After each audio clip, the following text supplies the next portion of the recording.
Olá, turma! Tudo bem? Bem-vindos a mais uma aula de ciências que nós iremos começar. Nós vamos seguir o nosso cronograma do material didático, certo?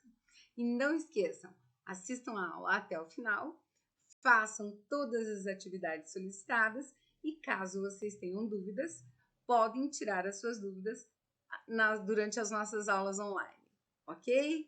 Então, vamos lá, bons estudos! Olá, turma! Então, vamos lá para a nossa aula. Nós vamos falar sobre o sistema endócrino. O sistema endócrino vai falar sobre as glândulas, certo? Então, vamos começar. O sistema endócrino ele é responsável pelo controle das atividades metabólicas do nosso organismo. Ele vai atuar assim a longo prazo, através de sinais químicos, que são executados por substâncias denominadas hormônios. Os hormônios são substâncias produzidas e liberadas por determinadas células de glândulas endócrinas e que atuam controlando o funcionamento de alguns órgãos. A ação do hormônio ocorre quando esse hormônio é lançado na corrente sanguínea pelas glândulas endócrinas e assim chega ao órgão-alvo, ao qual ele irá se ligar, porque existem receptores específicos localizados na superfície da célula desses órgãos. Enquanto o sistema nervoso que nós estudamos na aula anterior coordena e integra as funções de forma rápida e direta, as glândulas endócrinas fazem isso de forma bem mais lenta e indireta. Elas produzem substâncias que são verdadeiros mensageiros químicos e que são lançados, então, como eu disse, na corrente sanguínea por meio da circulação e a todas as partes do corpo. Essas substâncias são os hormônios que vão agir sobre os órgãos específicos que são chamados de órgãos-alvo.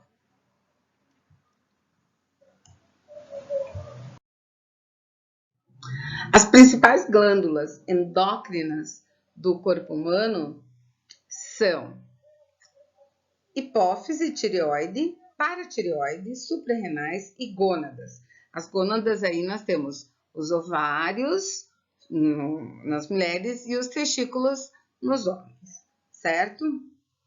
E claro que ainda podemos citar o pâncreas, por ser uma glândula mista, com função tanto endócrina como exócrina.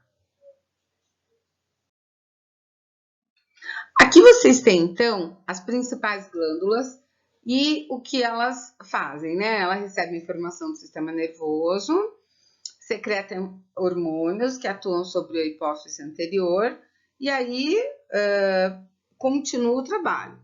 O hormônio produzido no hipotálamo é o TRH, que vai estimular a produção da tireotrofina. O CRH estimula a produção do adrenocorticotrófico. GHRH estimula a produção do somatotrófico. GNRH estimula a produção do LH e o FSH. E o PIF inibe a produção da prolactina. O hipotálamo também possui neurônios que produzem os hormônios, ocitocina e antidiurético, que a gente chama de ADH, e que eles são armazenados e liberados pela hipófise posterior, que é a neurohipófise, certo? Então, aqui só para vocês terem uma noção de como ele funciona, ok?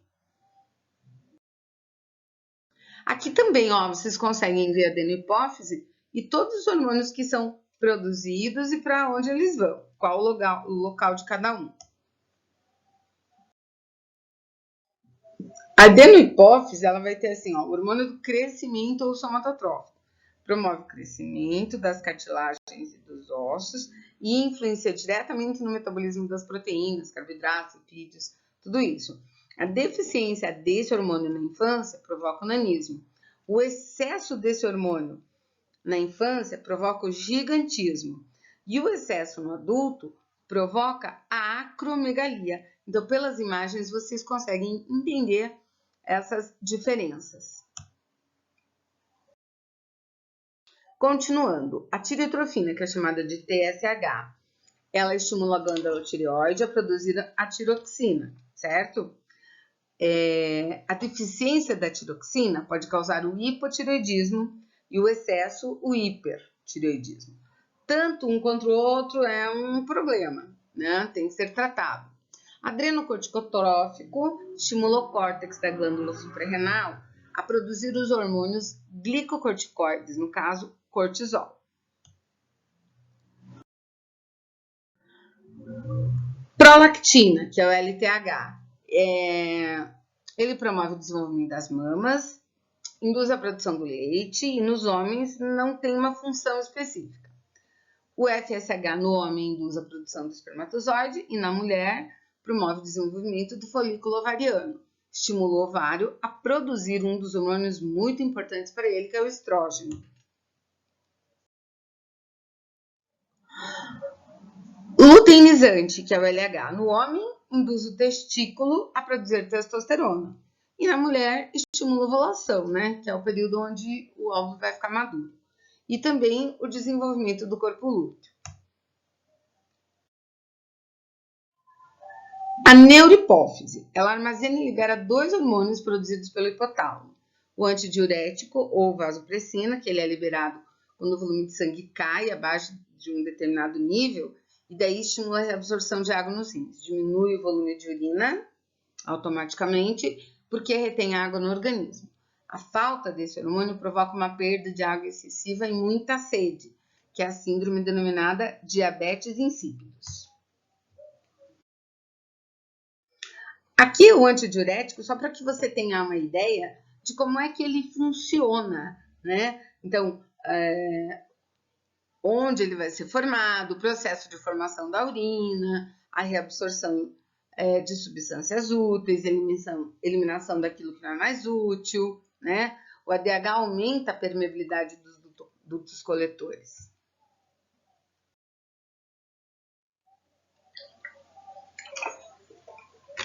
A ocitocina promove contrações no útero durante o parto. Essa contração da musculatura lisa das glândulas mamárias que causa a projeção e ejeção do leite materno. E também estímulo para a liberação da ocitocina, que é a sucção da mama pelo bebê. A tireoide é uma glândula importantíssima, né? Porque ela está localizada no pescoço, logo abaixo das cartilagens da glote, e produz 3 hormônios, o T3, o T4 e a calcitonina. O T3 é triodotironina e o T4, tiroxina. O T3 e o T4 estimulam o metabolismo energético e aumentam a taxa de respiração celular. O excesso desses hormônios causa o hipertireoidismo e a hiperatividade, perda de peso, nervosismo, enfim, uma série de sintomas que com certeza têm que ser tratados e medicados. Aqui, para vocês terem uma ideia dos sintomas, né, que vocês conseguem observar bem aí na imagem, no slide de vocês, quais são esses sintomas, né? A exoftalmia, o bócio, né, o aumento do pescoço. E o hipotireoidismo vai ser o contrário, né, do hiper. Deficiência, ou seja, não tem produção do T3 e T4 pela tireoide. Ele pode ser causado devido à carência de iodo na alimentação, porque o iodo é uma parte constituinte dos hormônios da tireoide. Destruição autoimune da tireoide, que é a tireoidite, e diminui o metabolismo celular, ganho de peso, bradicardia, desaceleração do batimento cardíaco, inchaço da pele, bócio, enfim. Na infância, o hipotireoidismo, ele se chama cretinismo e se caracteriza pelo comprometimento do crescimento dos ossos e dos dentes e pode até mesmo causar um certo retardo mental. A calcitonina, que também é produzida lá por tireoide, ela atua diminuindo a quantidade do íon cálcio do sangue e aumentando a concentração desses íons nos ossos. E a ação dela é hipocalcemiante. E as paratireoides, que ficam ali próximas à tireoide? 2 de cada lado, atrás da glândula tireoide, e produz o paratormônio. Esse paratormônio ele é responsável pelo aumento do nível de cálcio no sangue. Retira o cálcio dos ossos, aumentando o nível desse íon na corrente sanguínea. O paratormônio e a calcitonina realizam o controle nos níveis normais de cálcio, certo? Do organismo. Então, aí você tem um esqueminha para você conseguir entender como é que ocorre esse controle do nível de cálcio no organismo, ok? As suprarrenais. Bom, suprarrenais, como o próprio nome diz, elas se localizam acima dos rins, sobre os rins, certo? Elas se dividem em duas regiões, o córtex e a medula. O córtex é a região mais externa e a medula a mais interna. O córtex produz os hormônios glicocorticoides e a mineralocorticoides. E a medula produz epinefrina, ou também chamada de adrenalina, que é o hormônio das grandes emoções, e a norepinefrina, ou noradrenalina, ok?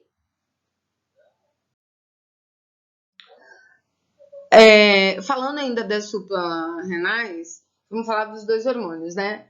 Os glicocorticoides. O hormônio mais importante é o cortisol ou hidrocortisona. Ele é liberado em situações de estresse, atua na produção da glicose a partir da proteína e gordura, reduz inflamações e energias, mas tem uma observação bem importante aí, hein, galera? Ele é controlado pelo hormônio ACTH, que é produzido lá na adenohipófise. E os derivados do colesterol, que são os mineralocorticoides, o mais importante é a aldosterona. A aldosterona realiza a reabsorção do sódio e a excreção do potássio nos rins.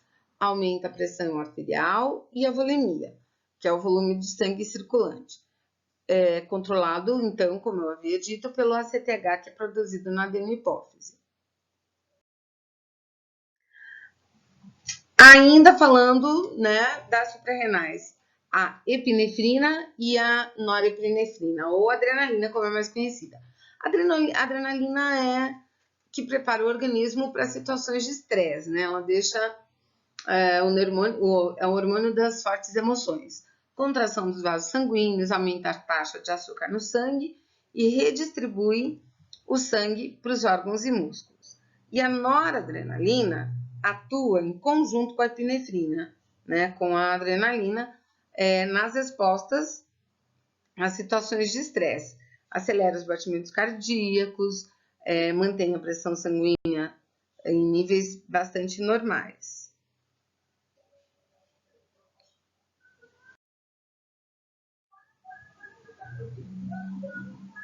E o pâncreas? Bom, o pâncreas ele está localizado na cavidade do lado esquerdo da cavidade abdominal. É uma glândula mista ou anfícrina, possui ação endócrina e exócrina e produz dois hormônios importantes, que são a insulina e o glucagon, e o suco pancreático. Só para a gente não esquecer, as glândulas endócrinas são aquelas que produzem hormônios que caem diretamente na corrente sanguínea. E as exócrinas são aquelas que produzem substâncias que vão cair diretamente onde? Diretamente na cavidade de um órgão, tá? Pode ser na cavidade interna, cavidade externa, enfim. Mas é exócrina. Quando eu falo interno ou externo, eu quero dizer assim, pode cair dentro do corpo, dentro de uma cavidade, ou como uma glândula lacrimal, que é uma glândula exócrina, e ela faz o quê? Ela produz a lágrima que cai no olho e vai para o lado externo do corpo, certo? Muito bem. A insulina. A insulina é importante, né? Por quê? Porque ela aumenta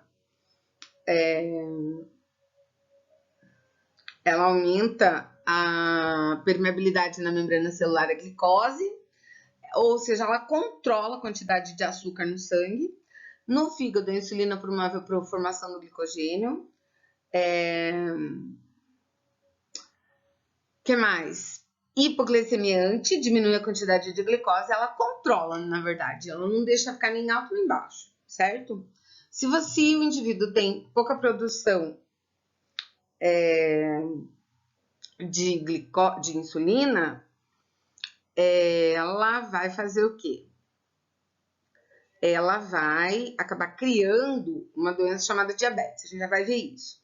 E o glucagon tem um efeito inverso da insulina, tá?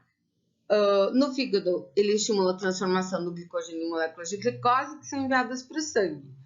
E tem ação hiperglicemiante, aumenta a quantidade de glicose, já que a insulina diminui, e é produzido nas células alfa das ilhotas de Langerhans, e a insulina nas células beta.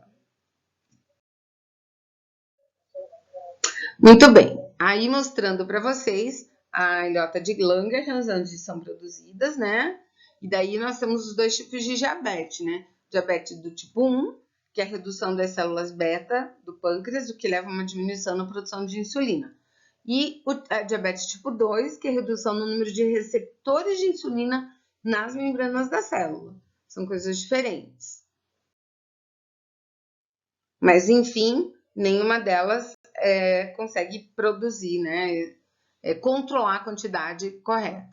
As gônadas. Bom, como nós temos as gônadas, testículos e ovários, eles produzem, então, os testículos estão na bolsa escrotal e produzem os espermatozoides. Eles sofrem influência do FSH e LH, que são produzidos pela adenohipófise.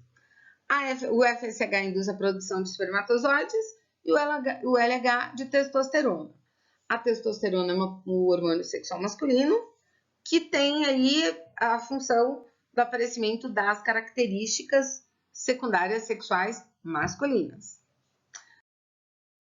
Já as gônadas femininas, que são os ovários, está localizado na cavidade pélvica e os hormônios produzidos são estrógeno e progesterona. Eles sofrem, sim, a influência do FSH-LH, que são produzidos pela adenohipófise, porém, quem produz o estrógeno e a progesterona são os ovários, certo? O FSH induz a formação dos folículos ovarianos e os folículos é que produzem o estrógeno. O aumento do estrógeno ocorre com o aumento da liberação do LH, que promove a ovulação, consequentemente a formação do corpo lúteo, que irá produzir a progesterona. Espero, então, que vocês tenham entendido, que não tenha ficado nenhuma dúvida, mas caso tenha ficado alguma dúvida,